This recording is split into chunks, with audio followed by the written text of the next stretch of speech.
ผมไม่อยากฟังผมไม่ชอบเสียงดัง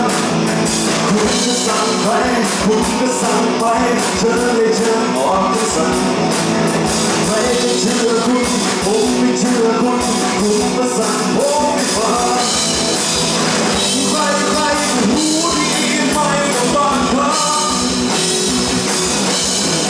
ไม่ต้องสั่งผมให้ทำอะไรผมมันไม่ใช่หัวดีนะผมมันไม่ใช่ควายนะผมมันไม่ใช่แมวที่น่าเอ็นดูเชื่อฟังเพราะว่าผมมันไม่ใช่หัวดีนะผมมันไม่ใช่ควายนะผมมันไม่ใช่หมอผมก็คนเหมือนกันผมต้องทำสิ่งที่ผมบอก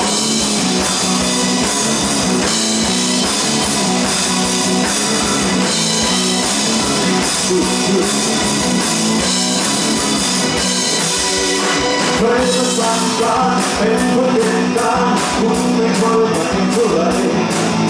ใครจะควบคุมผมไม่ยอมนะผมไม่ชาทิ้งใคร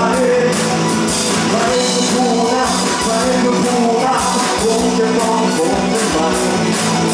คนจะเท่ากันเราจะเท่ากันเราต้องก้าวพ้นไปใครก็รู้ดีไม่ต้องบังคับไม่ต้องสั่งผมให้ทำอะไรผมไม่ใช่หัวดีนะผมไม่ใช่ควายนะผมไม่ใช่แมว